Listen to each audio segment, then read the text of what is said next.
Good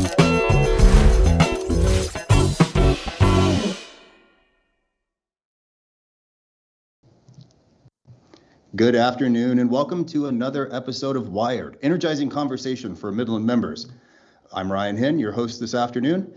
And as we've done every year the last couple years, we have invited our recent youth tour participant to join us live to find out a little bit about their experience. So I am happy to welcome Kamden Kinne this afternoon. Kamden was our winner for this last year in a very competitive field of applicants, I might add. Kamden is going to be a senior at Greene County High School coming up here in the fall. And in addition to being an athlete, playing football and running track, Kamden also participates in a lot of other extracurriculars and was actually class president and National Honor Society president this past year. So Kamden, welcome. Howdy there, Ryan. It's nice to be on this meeting today, so looking forward to talking about this. Well, we were super excited to get you on. I think, the last couple years we've had a lot of interest in youth tour, and the number one question we kind of always get from folks is, what's that application process like? I think kids sometimes think it's going to be intimidating. We do have you kind of go through and fill out a brief application and then come in and visit with us a little bit. But what was your experience like? Yeah, it was extremely brief, actually. I mean, it was it only took me a couple days to fill out. I mean, I wasn't working very hard on it. Just a little bit of research about Midland, and then submitting some things, and then I met in person, and then from there, that's when it was over, the whole application process. So.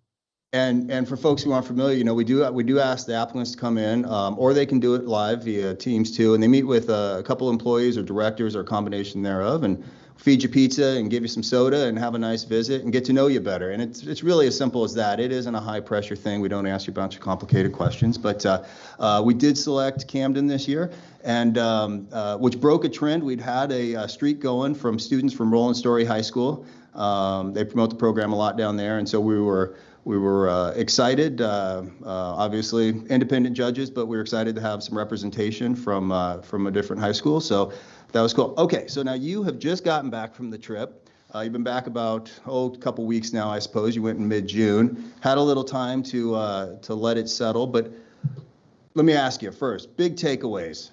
What'd you walk away with out of this?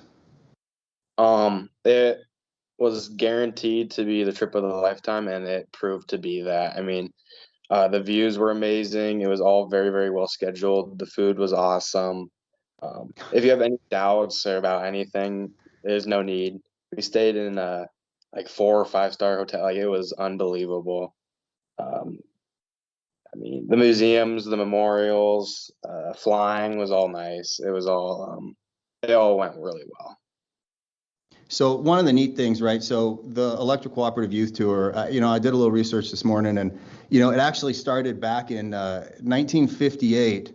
Was the first unofficial youth tour, and actually it was students from Iowa. It was 34 students from Iowa who boarded buses and went over to Washington, D.C.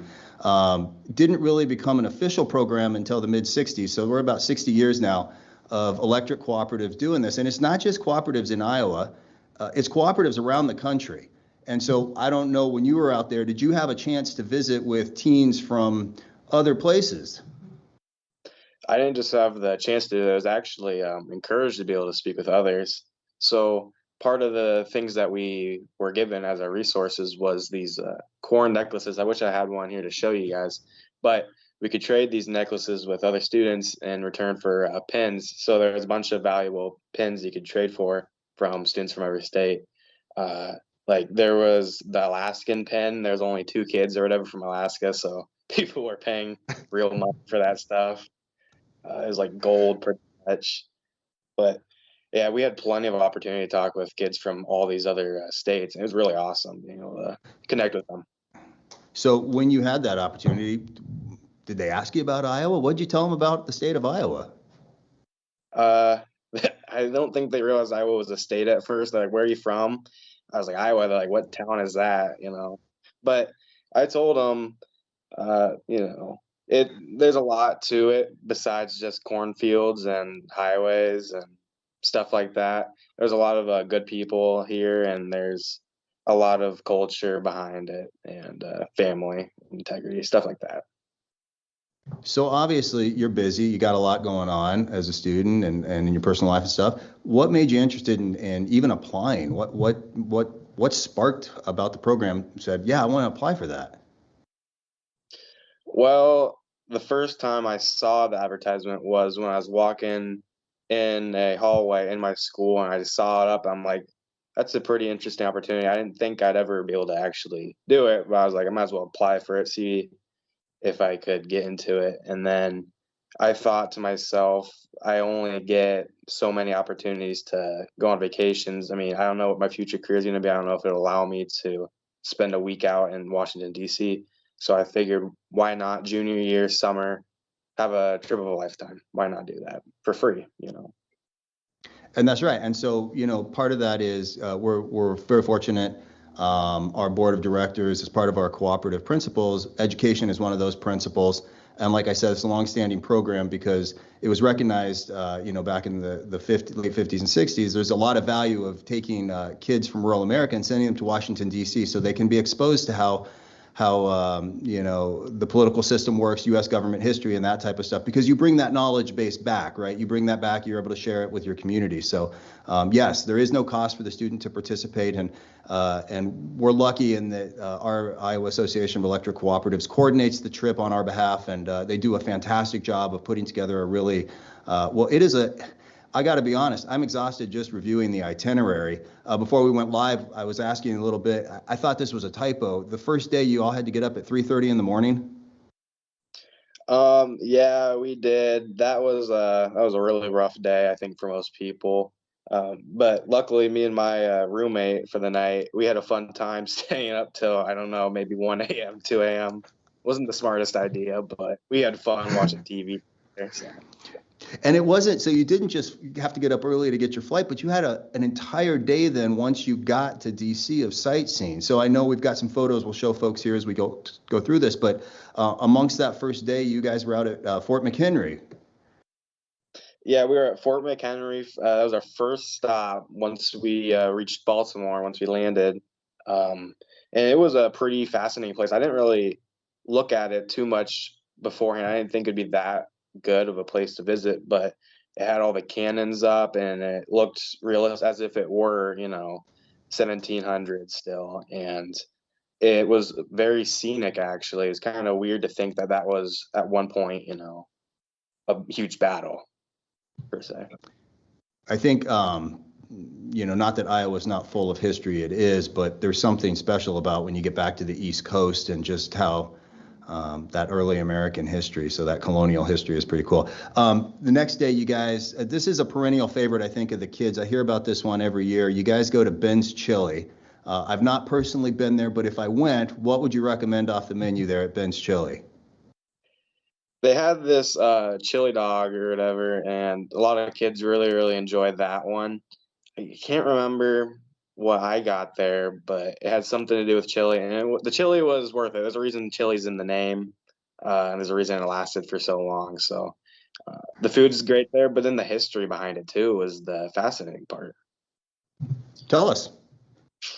Well, they had pictures all over the walls of presidents that have gone there, and then famous celebrities. They had a video for us, and there had to have been at least 100 or so celebrities talking about how Ben's Chili Bowl survived a lot of DC. It's been there for decades. So That's really neat. And like you mentioned, they feed you pretty good on this trip, don't they? yeah, they do. I mean, having 3 meals for me every single day, cooked and prepared, was pretty awesome to have. I know not every kid has that, so there's no need to worry. And there was nothing that was too, as a picky eater, I didn't have to worry at all about what I was eating. Everything was good. So. Okay, okay. And you needed all that fuel because the next day I know you guys went out and you did a lot of sightseeing, hit a lot of the memorials. I know you went to the U.S. Marine Corps Iwo Jima Memorial. You went to the Korean Memorial, and you kind of did a lot of that walking. Thoughts and impressions from visiting those really kind of sacred, hallowed ground places in memoriam to these, our fallen American heroes. It was shocking to see just how many memorials we had, and each one was different. Each one was special.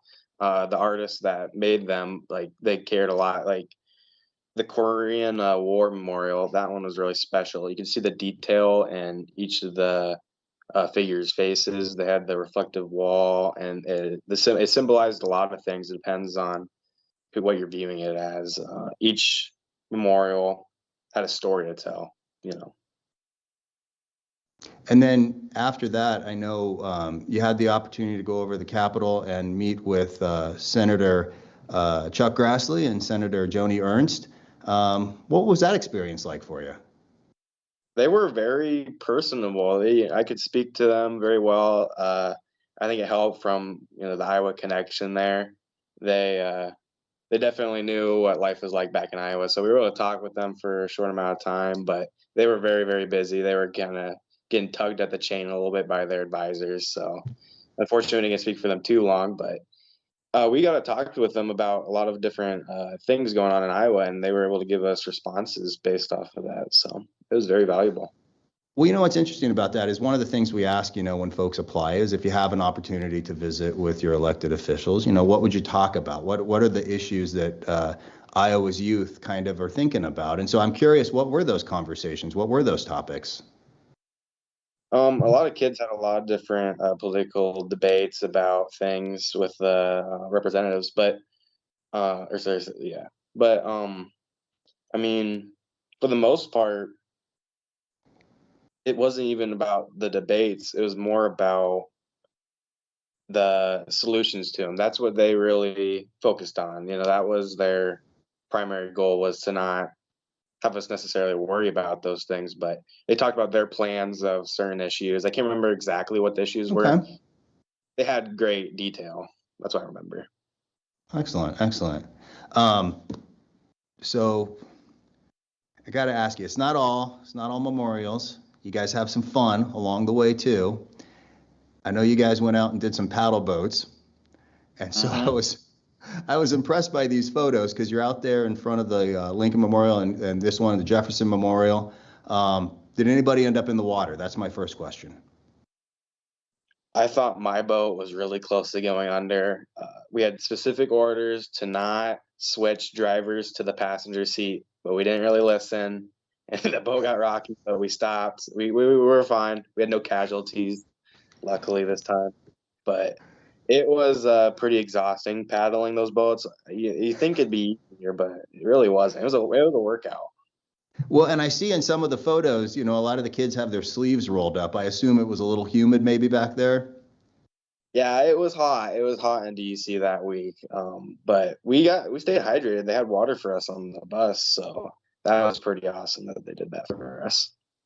And I think again, I think it's underappreciated. I think a lot of kids look at the trip opportunity and they think, well, this is, somehow this is going to be this stuffy, only historical experience. And yeah, there are pieces that are educational about it, absolutely.